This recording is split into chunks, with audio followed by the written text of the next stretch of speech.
देखो मेरी एक बात को, मैं अपनी जिंदगी का तजुर्बा आपसे कह रहा हूं। मुझे ज्यादा तजुर्बा नहीं है मगर थोड़ा तजुर्बा है। इंसान जब एक मरहले पर पहुंच जाता है ना, जहां पर उसको फैसला लेना है, तो हमेशा याद रखो, ये बाबा में वो बाबा में जमीन आसमान का फर्क है।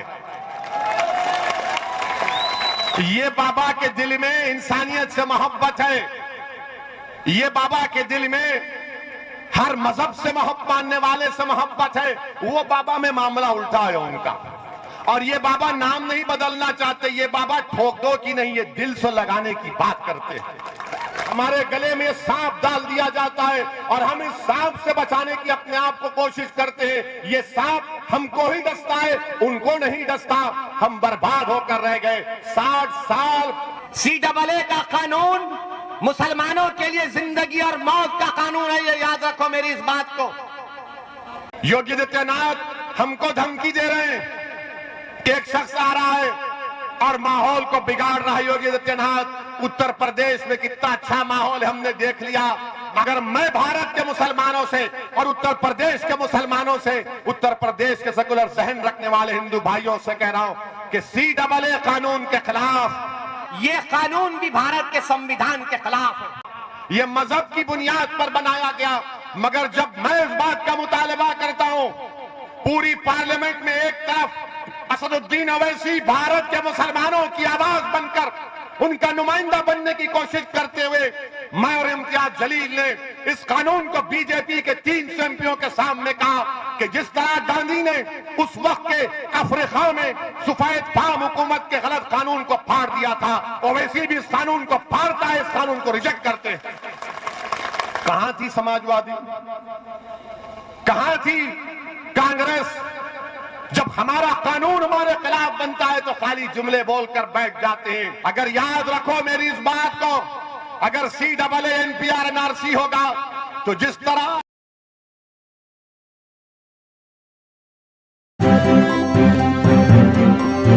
मीडिया वॉइस, आपकी आवाज। मोहतरम जनाब शौकत अली साहब, सदर कुल हिंद मजलिस इत्तेहादुल मुस्लिमीन उत्तर प्रदेश, डॉक्टर अब्दुल मन्नान साहब जो उतरौला विधानसभा से मजलिस इत्तेहादुल मुस्लिमीन के उम्मीदवार हैं, मजलिस इत्तेहादुल मुस्लिमीन के रुकने पार्लिमान मोहतरम जनाब सैयद इम्तियाज जलील साहब, साबिका रुकने असम्बली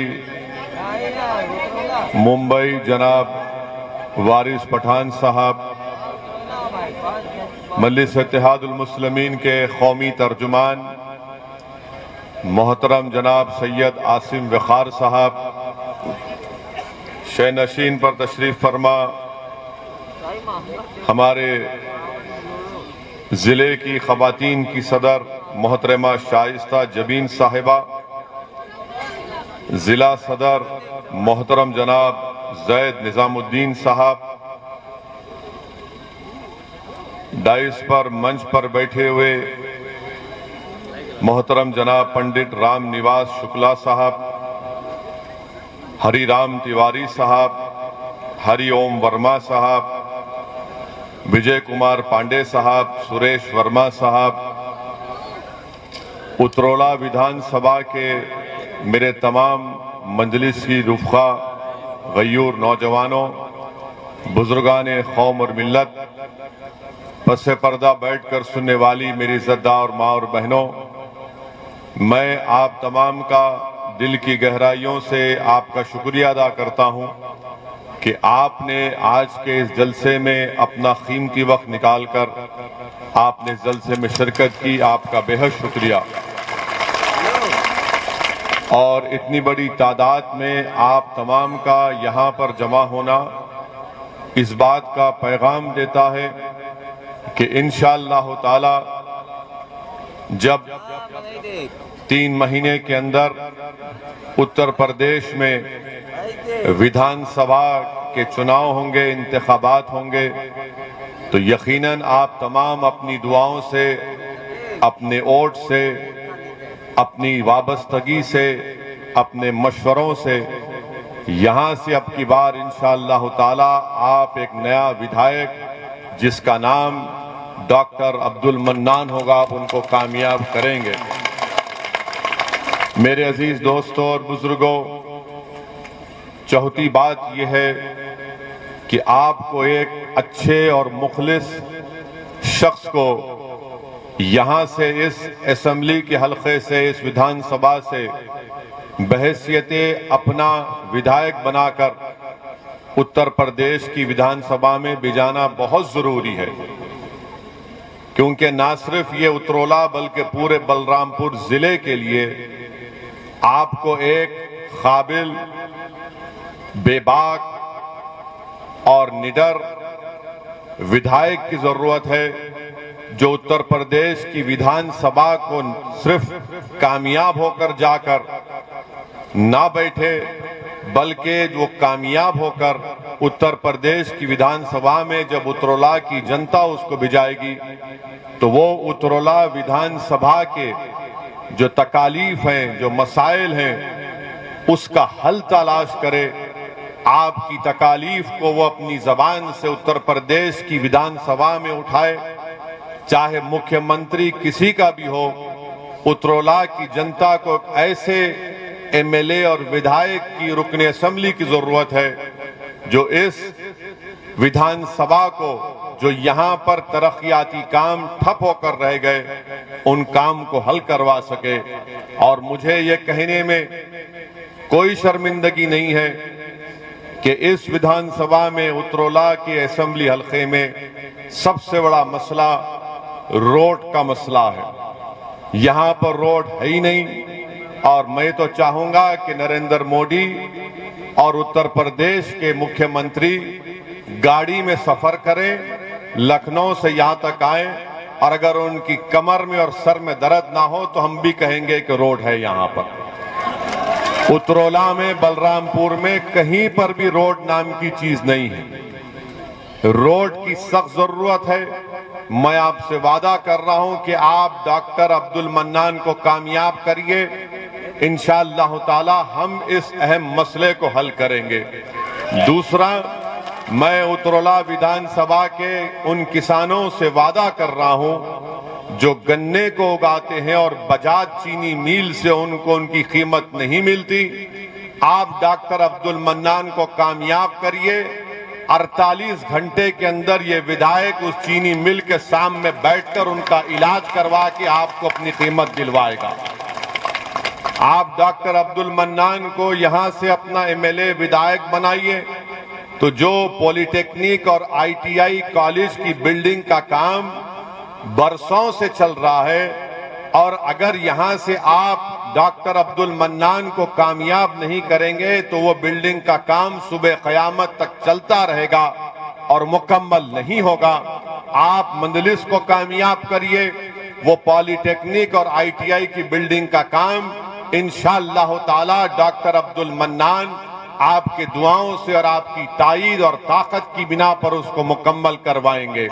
मैं आपसे इस बात का भी वादा कर रहा हूं कि बलरामपुर बल्कि उतरौला से यहां पर ट्रेन अज़ां हो रही है, 1-2 मिनट रुक के अज़ां हो रही है।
बिस्मिल्लाहिर्रहमानिर्रहीम। मैं आपसे अर्ज कर रहा था कि इस विधानसभा में रेलवे लाइन नहीं है। बीजेपी ने वादा किया था कि उतरौला से बलरामपुर होते हुए बहराइच तक एक रेल की लाइन डाली जाएगी, मगर वो काम नहीं हुआ। मैं आपसे वादा करता हूं कि इंशाअल्लाह ताला पार्लियामेंट के इस सेशन में मैं या इम्तियाज जलील साहब इस बात को पार्लियामेंट में उठाएंगे कि उतरौला से एक रेलवे की लाइन का काम शुरू किया जाए। गैजनवाह में यहां से रेलवे स्टेशन 28 किलोमीटर दूर है और नहीं मालूम 5 साल में बीजेपी ने क्या किया। 6.5 साल में मोदी ने एक रेल की लाइन उतरौला से बहराइच तक नहीं डलवाई, मगर दिखाते हैं, वादा करते हैं, बड़े बड़ी हथेली में जन्नत दिखाते हैं। मेरे अजीज दोस्तों और बुजुर्गों, मैं आपसे वादा कर रहा हूं कि उतरौला में यहां पर अस्पताल की सख्त जरूरत है। अगर आप डॉक्टर अब्दुल मन्नान साहब को अपने वोट से कामयाब करेंगे तो इंशाअल्लाह ताला जो आपको अपने बीमार पेशेंट को, अपने बीमार रिश्तेदारों को गोंडा या लखनऊ ले जाना पड़ता, अगर आप एक अच्छे और सच्चे विधायक को कामयाब करेंगे तो मुझे यकीन है कि डॉक्टर अब्दुल मन्नान पूरी मेहनत और जुस्तजू करके उतरौला में भी एक आलीशान गवर्नमेंट का अस्पताल यहां पर तामीर करवाएंगे, क्योंकि डॉक्टर साहब खुद एक डॉक्टर हैं और वो खुद इस बात से बखूबी वाकिफ हैं कि कैसे यहां पर खास तौर से गरीब आवाम को कितनी तकलीफ पहुंचती है जब उनके कोई अजीज व क़ारिब या फिर उनके भाई या बहन या उनके वालिद या वालदा बीमार होते हैं। मेरे अजीज दोस्तों और बुजुर्गों, मैं आपसे वादा कर रहा हूं कि डॉक्टर अब्दुल मन्नान साहब को आने वाले असेंबली के इलेक्शन में आप कामयाब करिए। जब यहां पर सैलाब का इतना बड़ा मसला आता है, पानी आ जाता है, कोई आवाज उठाने वाला नहीं है। मेरी आप तमाम से गुजारिश है कि इन अहम मसलों के ऊपर आप अपनी नजर रख के अपने वोट का सही इस्तेमाल करिए, क्योंकि विधायक का काम यह होता है कि वो सिर्फ असेंबली में जाकर अंधा या गूंगा ना बन जाए, बल्कि अपनी आवाज को उठाए, अपने क्षेत्र के, अपने हल्के के, कॉन्स्टिट्यूंसी के लोगों की तकालीफ को उठाए। आपने बीजेपी को वोट तो दे दिया, 300 उनके एमएलए विधायक बनाए, रुकने असेंबली को मुंतखब किया, मगर वो सरकार जो उतरौला में यहां पर सबसे कम पढ़े लिखे लोग रहते हैं, लिटरेसी रेट, ये एजुकेशनली बैकवर्ड जिला है और यहां पर मुसलमान सबसे कम पढ़े लिखे हैं। आप बताइए, क्या आप अपना वोट का सही इस्तेमाल करेंगे या फिर आप उस झूठे और उन तमाम बकवास बातों में आकर हमको हमेशा खास तौर से मुसलमानों को यह कहा जाता है कि आप अपने वोट का सही इस्तेमाल करो। अब जब असेंबली का इलेक्शन करीब आ रहा है तो ये जो हमारे मुसलमानों के दरमियान में जो इन बड़ी बड़ी पार्टियों के दल्ले हैं, वो आपके दरमियान में आकर मुसलमानों से शैतान जिस तरह एक इंसान के कान में खुसखुस करता है, उस तरह आकर कहेंगे कि भाइयों, ये इलेक्शन हमारी जिंदगी मौत का इलेक्शन है, अपने वोट का इस्तेमाल ओवैसी के हक में मत करो, वरना वोट का इस्तेमाल अगर ओवैसी के पार्टी के हक में करोगे तो वोट डिवाइड हो जाएगा। मैं उन तमाम लोगों से कह रहा हूं, तुम इब्लीस की तरह कानों में जाकर ये मत पढ़ो, बल्कि आओ और हमसे बात करके बताओ हमको, हम तुमको दलील देंगे, दलाइल की बुनियाद पर हम इनको बता देंगे कि मुसलमानों के वोट की वजह से बीजेपी नहीं जीत रही है। बीजेपी अगर मुल्क में 2 मरतबा नरेंद्र मोदी भारत के प्रधानमंत्री बने हैं और उत्तर प्रदेश में अगर बीजेपी की सरकार बनी है और अगर उत्तर प्रदेश में 2014 में समाजवादी, बीएसपी, कांग्रेस नाकाम हुई और बीजेपी के 70 के करीब 2014 में उनके एमपी कामयाब हुए और 17 में समाजवादी और कांग्रेस ने मिलकर इलेक्शन लड़ा, तब भी 300 असेंबली सीट पर बीजेपी कामयाब हो गई। 19 का इलेक्शन आया पार्लियामेंट का 2019 का, तो समाजवादी और बीएसपी मिलकर लड़े, तब भी सिर्फ 15 लोकसभा की सीट पर कामयाबी हासिल करे। बाकी पार्लियामेंट की सांसद की सीटों पर बीजेपी कामयाब हो गई।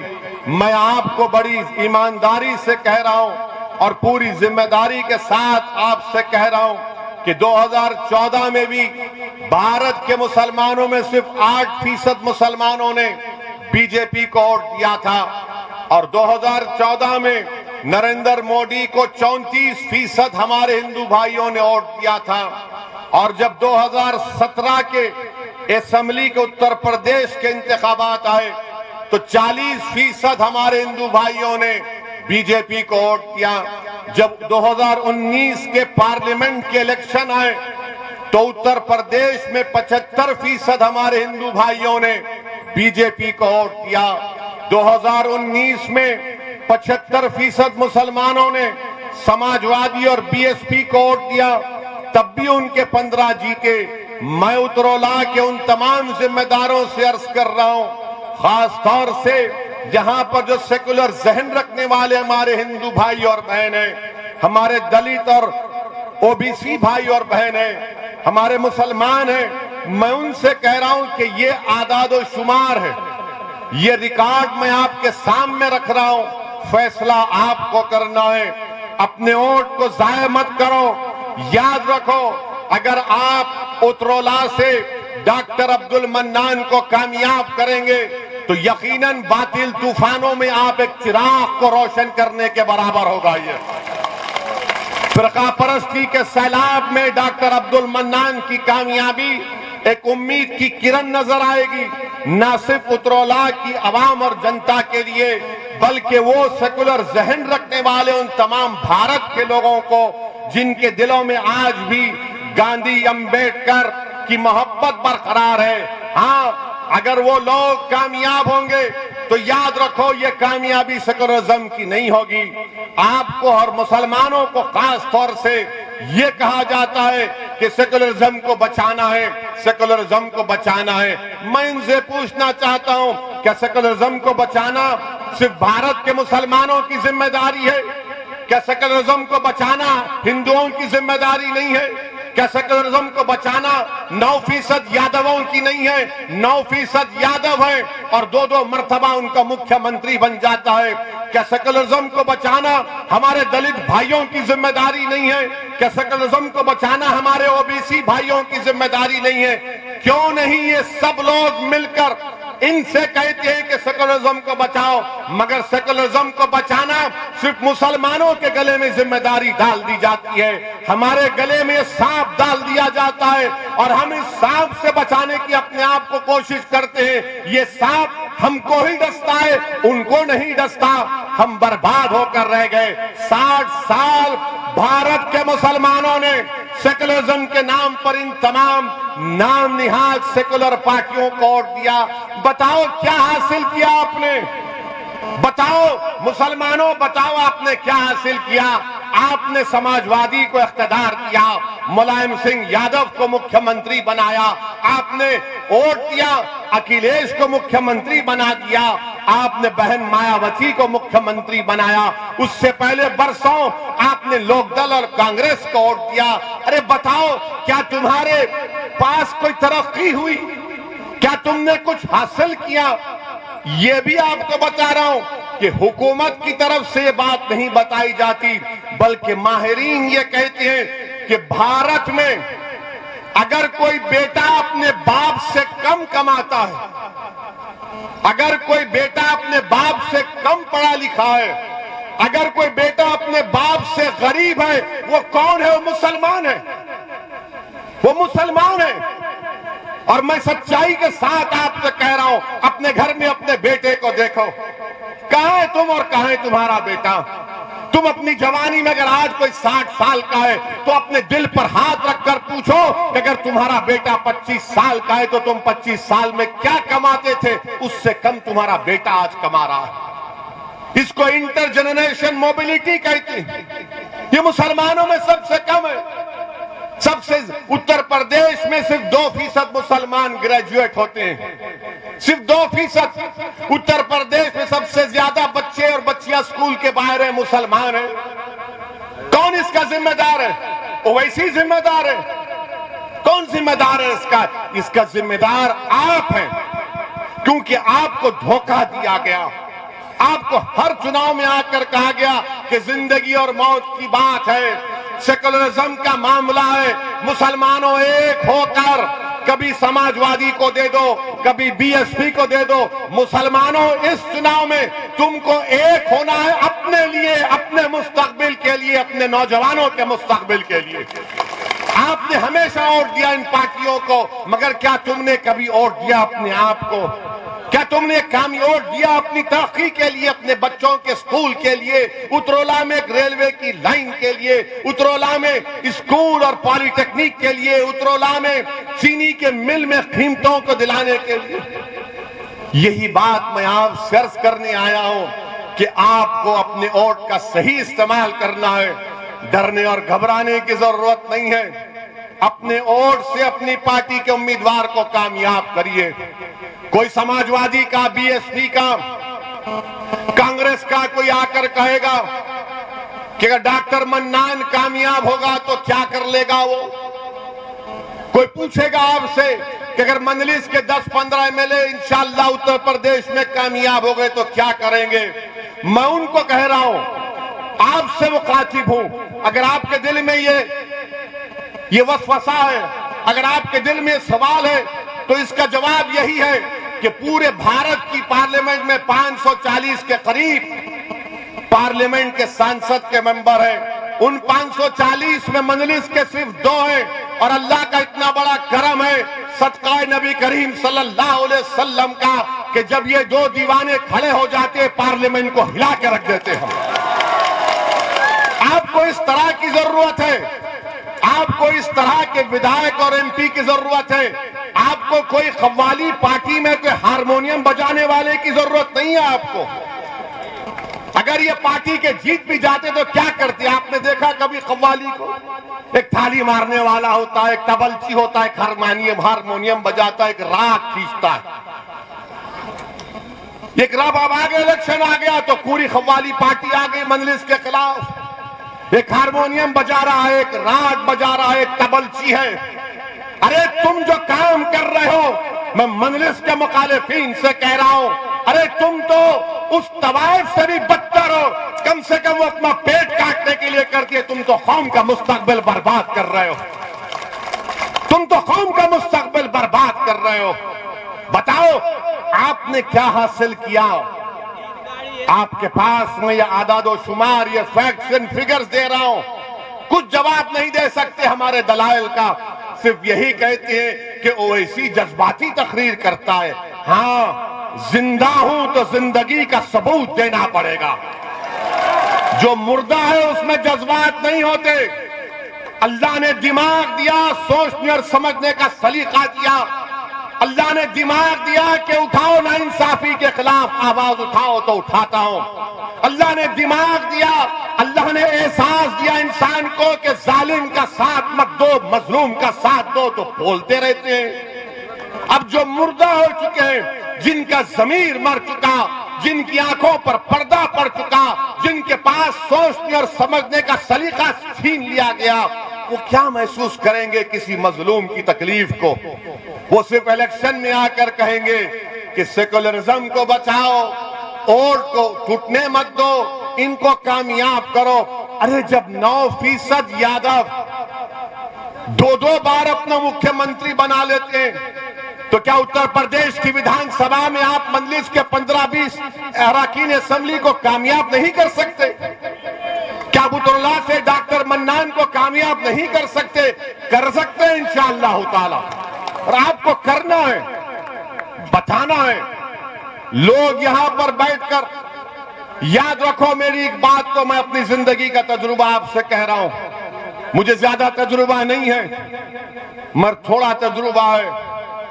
इंसान जब एक मरहले पर पहुंच जाता है ना, जहां पर उसको फैसला लेना है, तो हमेशा याद रखो, दिमाग आपसे कहेगा खतरा मत मोल ले, दिमाग कहेगा कि खतरा मत मोल ले, दिल बोलेगा प्यारे जब प्यार किया तो डरना क्या, दिल का साथ दो, दिल का साथ दो। दिमाग तुमको डरा देगा।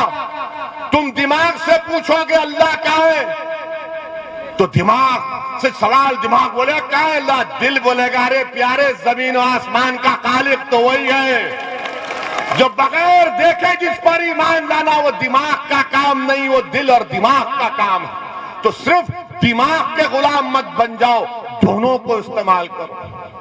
और अपने आप से सवाल करो कि अगर मैं डॉक्टर मन्नान को वोट दूंगा तो उत्तरोला का क्या फायदा होगा? मैं डॉक्टर मन्नान को वोट दूंगा तो उत्तरोला के भाईचारगी का मजबूत होगी। अगर मैं डॉक्टर मन्नान को वोट दूंगा तो यहां पर रोडें बनेंगी।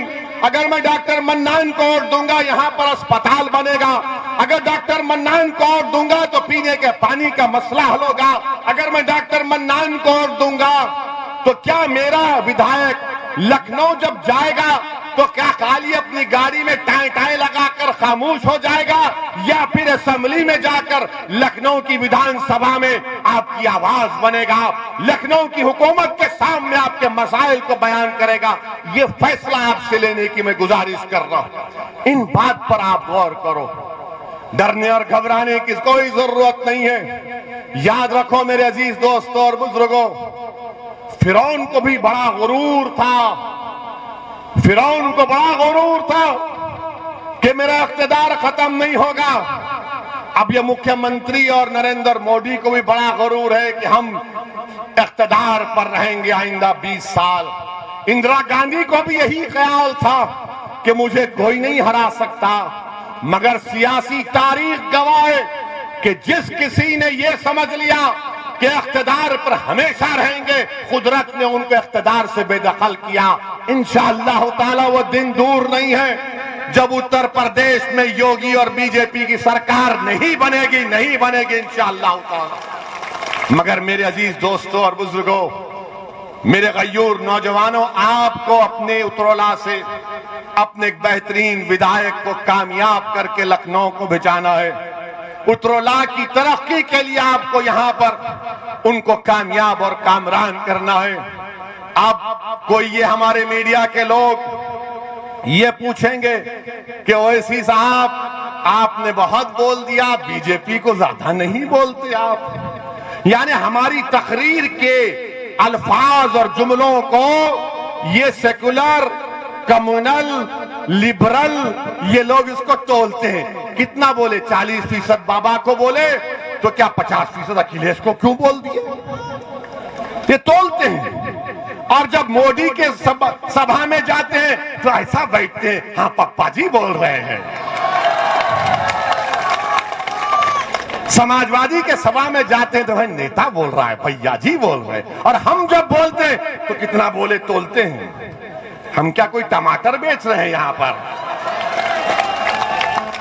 हम आवाम के मसाइल को बयान कर रहे हैं, उत्तरोला के जनता की तकलीफ को बयान कर रहे हैं। हम तो मुस्तकबिल में आपके मसाइल का हल, उसका तरीका आपको बता रहे हैं। हम तो आपसे एक पैगाम दे रहे हैं कि कैसे आपको उत्तर प्रदेश में अपनी सियासी लीडरशिप को बनाना है। जब 9% यादव अपनी लीडरशिप को बना दिए, मुलायम सिंह यादव और उनके बेटे को अपना नेता बना दिया। दलित में हमारे जाटव भाई और बहनों ने बहन मायावती को अपना नेता बना दिया। कुर्मियों ने अपनी लीडरशिप वो अब अनुप्रिया पाटिल को बना दिया। आगरा के बाघेलों ने अपना नेता बाघेल साहब को बना दिया। ठाकुरों ने बाबा को अपना लिया, सबने अब ब्राह्मणों की एक पॉलिसी है। आप बताइए, अगर इसमें अगर कहीं पर कोई नजर नहीं आता तो मुसलमान है। बताओ आपका नेता कौन है, बताओ तुम्हारा नेता कौन है। मेरा नाम मत लो, अपने दिल से सवाल करो। मैं आपसे पूछ रहा हूं, बताओ मुसलमानों का उत्तर प्रदेश में नेता कौन है? कौन है तुम्हारा नेता जो तुम्हारी विधानसभा में तुम्हारी आवाज को उठाएगा? कौन है मुसलमानों का नेता उत्तर प्रदेश में? बताइए आप। क्या आप इसी तरह नहीं है बोलेंगे या बनाएंगे? क्या उतरौला में बनाएंगे या पूरे यूपी में बनाएंगे? आपको पूरे यूपी में बनाना है, इसमें कोई गलती नहीं होगी। इससे भारत की जमहूरियत मजबूत होगी, उत्तर प्रदेश की जमहूरियत मजबूत होगी। कैसे होगी? जब तमाम समाज ने अपना नेता बना लिया, अपनी लीडरशिप बना ली, और हम नहीं बना पाए। क्यों नहीं बना पाए? क्योंकि हमने हमेशा इन धोखेबाजों पर भरोसा किया जिन्होंने हमको हमेशा धोखा दिया। मेरे अजीज दोस्तों और बुजुर्गों, उत्तर प्रदेश के ये विधानसभा के चुनाव, आपको उत्तर प्रदेश के मुसलमानों से मेरी अपील है कि अपनी सियासी लीडरशिप को बनाइए। डरने और घबराने की जरूरत नहीं है। अभी आपने सुना इम्तियाज जलील ने क्या कहा था। औरंगाबाद महाराष्ट्र में 22-23 साल से शिवसेना का एमपी था। जब इम्तियाज जलील इलेक्शन लड़ने आए मेरे पास, तो मैंने कहा इम्तियाज साहब दोबारा सोच लो। तो इम्तियाज साहब ने कहा नहीं साहब, मैं सोच कर आया हूं, मुझे लड़ना है पार्लियामेंट का इलेक्शन। और इम्तियाज जलील कोई खानदानी सियासतदान नहीं है। इनके वालिद जलील साहब औरंगाबाद के एक मशहूर डॉक्टर थे, अल्लाह उनकी मग़फ़िरत करे। इम्तियाज जलील 25 साल का जर्नलिस्ट था। मुझसे आकर कहा कि मुझे लड़ना है। मैंने कहा सोच कर आकर बोलो। बोले नहीं साहब, सोचना नहीं है, आप मुझे अपना फैसला सुनाइए। मैं औरंगाबाद के तमाम मजलिस के जिम्मेदार आए, मैं उनकी जिद और उनके जज्बे को देखकर उनके सामने कहा जाओ और इलेक्शन लड़ो। 23 साल के शिवसेना के एमपी को इम्तियाज जलील ने हराकर वहां से मजलिस को कामयाब किया। क्यों किया? क्योंकि एतमाद था, भरोसा था, लड़ने का जज्बा था। अब उतरौला की आवाम को भी अपने दिलों में एतमाद को बहाल करना, एतमाद को मजबूत करना है कि डॉक्टर मन्नान हमारा भाई है, हमारा बेटा है, हमारा खादिम है, हमारा गुलाम है। जब आप पुकारेंगे तो दौड़कर आपके दरमियान में आएगा। यह फैसला आपको उतरौला में करना है। अगर आप अपने अज़म और हौसले को बुलंद रखेंगे तो याद रखो, हम कोई चीज को भी हासिल कर पाएंगे। इंसान अगर अपने अज़म और हौसले को पुख्ता रखेगा तो कोई दुनिया की ताकत उसको रोक नहीं सकती। अल्लाह ने इंसान को बहुत बड़ी ताकतवर चीज दी है, उसको जिद दी है। जब आप जिद में आ जाएंगे कि नहीं उतरौला से यहां पर सिर्फ मजलिस कोर्ट पड़ेगा, उतरौला की जनता की भलाई के लिए डॉक्टर अब्दुल मन्नान को कामयाब करेंगे, तो यकीनन इंशाअल्लाह ताला डॉक्टर अब्दुल मन्नान यहां से आपका विधायक बनकर लखनऊ को जाएगा इंशाअल्लाह। मेरे अजीज दोस्तों और बुजुर्गों, बीजेपी की सरकार है। योगी कहते हैं हमने ये कर दिया, मोदी कहते हमने वो कर दिया। आपको मालूम अभी नोएडा में जीवर एक मुकाम पर एक नया एयरपोर्ट का संगे बुनियाद देश के वजीर आजम प्रधानमंत्री ने किया। ये बीजेपी वाले कितनी बड़ी चोरी करते हैं देखो आप। क्या किए, नोएडा में जो एयरपोर्ट का संगे बुनियाद रखा गया तो इन्होंने सोशल मीडिया पर बीजिंग के एयरपोर्ट की फोटो डालकर कहा नरेंद्र मोदी इस तरह का एयरपोर्ट बना रहे हैं। यानी चीन का एयरपोर्ट की फोटो डालकर यह बता दिया कि मोदी जी इस तरह का एयरपोर्ट डाल रहे हैं। चीन बोलना पड़ा, अरे बीजेपी वालों ये हमारा एयरपोर्ट है, तुम कहां से तस्वीर ला लिए। यानी कितना झूठ बोलते हैं, यानी झूठ की फैक्ट्री है ये। बीजेपी झूठ को पैदा करती और ऐसा पेश करती कि सच यही है। बीजेपी भारत की जनता से कह रही है कि सच्चाई की तहकीक मत करो, झूठ को सच मान लो और उगल लो, इसको निगल लो। एयरपोर्ट की फोटो भी चीन की डाले और वो चीन भारत की सरजमीन में, लद्दाख में, डेप्सांग में, डेमचाक में, हॉट स्प्रिंग में चीन भारत की जमीन पर बैठा हुआ है। और इन लोगों को जरा सी भी शर्म नहीं आती कि फोटो डालना था तो कम से कम भारत के किसी अच्छे एयरपोर्ट की डालना था, उठाए तो उठाए चीन की उठाए। हाय मोदी जी, कितनी मोहब्बत है चीन से आपको, कितनी मोहब्बत है देश के प्रधानमंत्री को। और बाबा के बारे में जितना बोला जाए कम है। आज टीचर्स एलिजिबिलिटी टेस्ट था, टीईटी टेस्ट था। 18 लाख बच्चे और बच्चियां उस इम्तिहान की तैयारी कर रहे थे।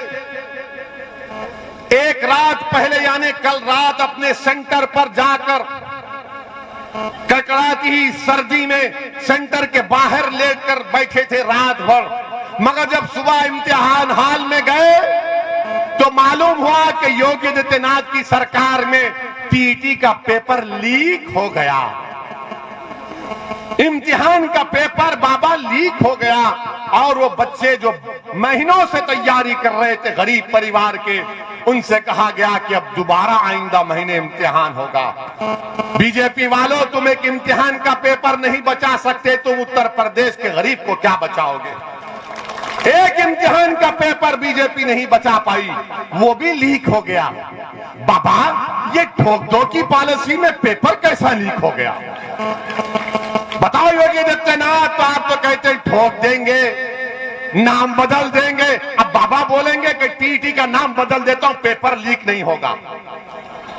हर जगह नाम बदल देंगे। अरे पेपर लीक हो गया। 20 लाख बच्चे और बच्चियां जो आज प्राइमरी अपर प्राइमरी का इम्तिहान लिख रहे थे, टीचर्स का इम्तिहान, वो पेपर लीक हो गया। ये कौन सी सरकार है बीजेपी की जो गरीब नौजवानों को इतना मायूस कर देती?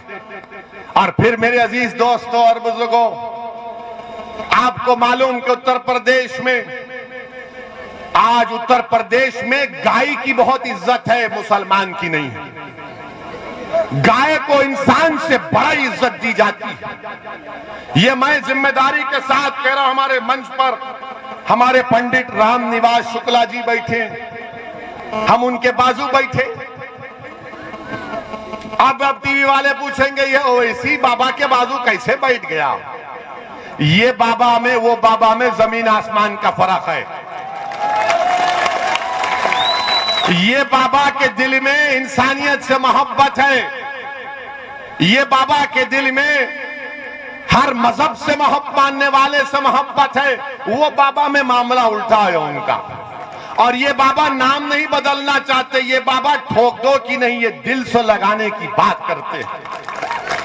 आपको मालूम कि 2018 में लक्ष्मणपुर गांव बलरामपुर जिले में सितंबर 2018 में ये जो अपने आप को गाय का रक्षक मानते हैं, वो एक शख्स को पीटना शुरू कर दिए, खूब मारना शुरू कर दिए। तो उस शख्स ने कहा, अरे मुझे क्यों मार रहे हो, मेरी गाय है। तो बोले नहीं, तू काटने लेकर जा रहा है। अरे वो बोला कि अरे मैं हिंदू हूं, मुसलमान नहीं। बोले नहीं, तू काट रहा है। उसने कहा कि मेरा नाम कैलाश नाथ शुक्ला है, लक्ष्मणपुर गांव बलरामपुर जिला, सितंबर 2018। अरे वो ब्राह्मण था, उन्होंने उसको भी पीट दिया। देखते ही नहीं है बुनकरों का मसला, अंसारी भाइयों का। बिजली की कीमत इतनी आसमान को छू रही है, कोई फिक्र नहीं है बाबा को। कुरैश बरादरी के लोग बरसों से कारोबार करते हैं, उनको बर्बाद कर दिया गया। समाजवादी की सरकार थी, 2017 तक कोई स्लॉटर हाउस का परमिशन रिन्यू नहीं किया। मगर अब चुनाव आ गए तो समाजवादी बोलेगी हम सेकुलर हैं, ओवैसी की बातों में मत जाओ। मेरे अजीज दोस्तों और बुजुर्गों, बीजेपी ने अब यहां पर इतनी बड़ी तादाद में, अच्छा बाबा की हुकूमत का एक और कारनामा सुन लो आप। नरेंद्र मोदी की सरकार में नीति आयोग है। नीति आयोग ने लिखा कि पूरे भारत में सबसे ज्यादा गरीब लोग बिहार में हैं 52%, फिर झारखंड में शायद 45 या 47, और तीसरे कहां पर है सबसे ज्यादा गरीब? कहां है? जोर से बोलो, डरो मत। दिल्ली की मोदी की नीति आयोग की रिपोर्ट कह रही है कि योगी आदित्यनाथ की सरकार है, बीजेपी की सरकार है, मोदी प्रधानमंत्री, योगी मुख्यमंत्री, और भारत में तीसरे सबसे ज्यादा गरीब लोग किसी प्रदेश में रहते हो तो उत्तर प्रदेश में रहते हैं। मुबारक हो योगी, क्या सरकार है! डबल इंजन की सरकार है ये। इतना डबल इंजन है कि गरीबी बढ़ती गई, पेट्रोल की कीमत, डीजल की कीमत आसमानों को छू रही है। गन्ने की बात नहीं करेंगे, जिन्ना की बात करेंगे। गन्ने की कीमत की बात नहीं करेंगे, जिन्ना की बात करेंगे। अरे जिन्ना से हमको कोई वास्ता ही नहीं है। उस जिन को तो हमने बंद करके 75 साल पहले फेंक दिया कि जा पाकिस्तान, ये भारत मेरा है। मगर योगी और बीजेपी आरएसएस को जिन्ना जिन्ना की फिक्र, हमको गन्ने गन्ने की कीमत की फिक्र। मेरे अजीज दोस्तों और बुजुर्गों, और फिर उत्तर प्रदेश में ये आपको बड़ी तकलीफ होगी बीजेपी के लोगों को। यहां पर 25 और 29 साल के नौजवान कितने हैं? हाथ तो उठाओ, डरो मत। अच्छा, आप मेरी बात सुनो, हाथ नीचे रख लो। अटेंडेंस में आपका नाम लिखा गया। 25 और 29 साल के दरमियान में 2017 में 15% ऐसे बच्चों को नौकरी की जरूरत थी 2017 में। अब 2021 में वो बढ़ते बढ़ते 23% हो चुके हैं। 25 और 29 साल के बच्चे, 23% को नौकरी की जरूरत है। तो योगी आदित्यनाथ और मोदी ने क्या किया? नौकरी मत कर, गाय रक्षक बन जाओ। नौकरी मत कर, मॉब लिंचिंग में लपेट जाओ। नौकरी मत कर, ये देख के कोई मजहब तो तब्दील नहीं कर रहा है। अरे नौजवानों, क्या तुमको नौकरी नहीं चाहिए? और फिर यहां पर आप ये भी बता दो कि यहां पर 20 और 24 साल के दरमियान में कितने नौजवान हैं? 20 और 24 साल के दरमियान में मैं आपको एक बुरी खबर सुना रहा हूं। मैं आपको एक बुरी खबर सुना रहा हूं। 5 साल पहले 23% 20 और 24 साल के बच्चों को नौकरी की जरूरत थी। वो बढ़ते बढ़ते अब 31% हो गया, 31% हो गया। बताओ मोदी जी, ये कौन सा डबल इंजन है? चलता ही नहीं है। लखनऊ में ही रुक जाता, तुम दिल्ली से बाहर ही नहीं निकलते। मगर मोदी जी हर इतवार को आकर बोलते हैं, मन की बात सुन लो। मन की बात यह है कि भारत के नौजवान के पास नौकरी नहीं है। मन की बात यह है कि सरसों के तेल की कीमत आसमानों को छू रही है। मन की बात यह है मोदी जी कि कीमतों की वजह से भारत का गरीब, चाहे मुसलमान हो, दलित हो, ब्राह्मण हो, ओबीसी हो, सब परेशान है। इसका इलाज बताओ। तो मोदी जी कहेंगे, इसका इलाज मेरे पास नहीं है। इसका इलाज सिर्फ यही है कि मुझे तुम वोट डालते रहो, हम कीमतों में इजाफा करते रहेंगे। मेरे अजीज दोस्तों और बुजुर्गों, ये चुनाव बड़े ही अहम है। मेरी आपसे गुजारिश है कि अपनी सियासी लीडरशिप को बनाइए। डरने और घबराने की जरूरत नहीं है। मैं मजलिस के इत्तेहादुल मुस्लिमीन के जिम्मेदारान यहां पर आए हैं और इंशाअल्लाह ताला सुबह क़यामत तक आते रहेंगे। मैं सिर्फ एक इलेक्शन या 2 इलेक्शन लड़ने के लिए नहीं आया हूं। मैं आया हूं तो हर अल्लाह जब तक जिंदा रखेगा मैं आता रहूंगा। मेरी जमात को आप अपने दुआओं से मजबूत करते रहेंगे। मुझे आपके खून की जरूरत नहीं है, मुझे आपकी दुआओं की जरूरत है। मुझे तुम्हारे खून की जरूरत नहीं है, मुझे तुम्हारे दुआओं की जरूरत है, मुझे तुम्हारी दुआओं की जरूरत है। मैं यहां पर अपनी मकबूलियत, अपनी अना के लिए नहीं आया हूं, न कभी आऊंगा। मैं यहां पर मुसलमानों के लीडरशिप को बनाने आया हूं, जैसे दीगर समाज ने अपनी लीडरशिप बनाई। उत्तर प्रदेश में मुसलमानों को अपनी लीडरशिप बनाना पड़ेगा। मैं यहां पर इसलिए आया हूं कि भारत में मुसलमानों के लिए एक और अहम मसला है CAA का। CAA का कानून मुसलमानों के लिए जिंदगी और मौत का कानून है, ये याद रखो मेरी इस बात को। योगी आदित्यनाथ हमको धमकी दे रहे हैं कि एक शख्स आ रहा है और माहौल को बिगाड़ रहा है। योगी आदित्यनाथ, उत्तर प्रदेश में कितना अच्छा माहौल हमने देख लिया।